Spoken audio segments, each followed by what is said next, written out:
अब के ज़माना नौकरी पाना किस्मत के बात। अब के ज़माना नौकरी पाना किस्मत के बाद। पढ़े लिखे मनखे करत है का बूता आज। करत है का बूता आज। पढ़े है प्रेमलाल एमे साग भाजी बेचत है।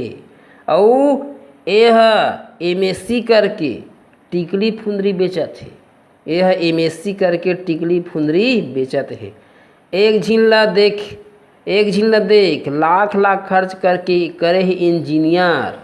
लाख खर्च करके करे है इंजीनियर। और आज देख तो बोला बरोबर काम नहीं मिला थे।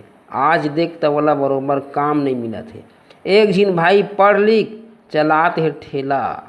एक झिन भाई पढ़ लिख चलात है ठेला। और एक झिन भाई है चौक में बेचत है केला। एक झिन भाई है चौक में बेचत है केला। दिन ब दिन गुजरत है। और बेरोजगारी बढ़त है। खाली है जगह तब हो सरकार नौकरी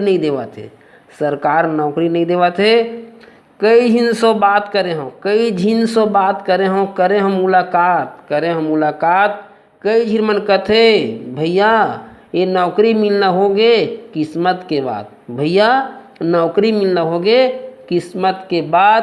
तो का करी जिए ला कुछ न कुछ करे ल परही। और कुछ करबे नहीं तो गुजर कैसे